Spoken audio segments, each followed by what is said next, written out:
Sarasota Sailors had a tough spring, but as ABC 7's Don Brennan shows us, this group of players is determined to make everyone sit up and take notice of the players that remain. Don?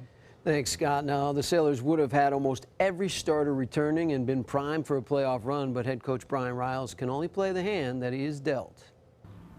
Districts, no problem. Playoffs.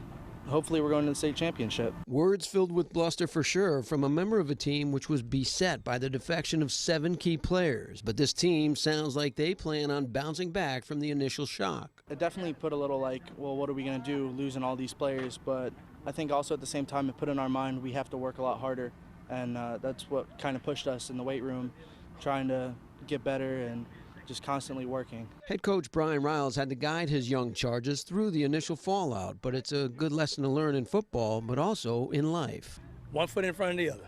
You just keep right on moving, just like if it was an injury, just like if whatever could happen. Adversity strikes all the time, and that's the way you got to treat it. It's a next man up process, next man up mentality, and that's the way we treated it. The offense lost star running back Josh Booker to Manatee High, but they have a star in the making at quarterback in Brian Gagg to go with an experienced offensive line. With Brian being one of the best in the country, I think he's going to help us a little bit too. I mean, we put in all of our work, so I don't know. I think our offensive line's doing pretty good.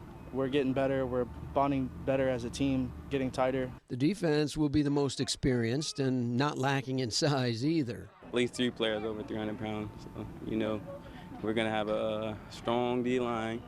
You got me, you got Mitch, you got Dakota at linebacker. We're going to be pretty solid. Returning starters from last season. This team needs more experience, at least on the field. The experience they had off of the field will strengthen them mentally for when times are tough come game time. We're bigger, stronger, faster. Guys seem to be closer. So we think they didn't skip a beat at all. We think the guys just moved forward, just as we had discussed, and we're on our way. And I couldn't be more proud of what's been going on up until now.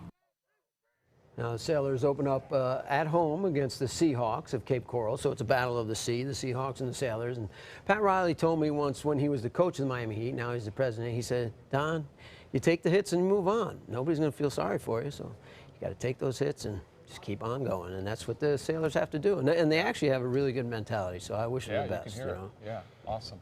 Season will be here soon, huh? Yeah, can't wait. All right, thank you, Don.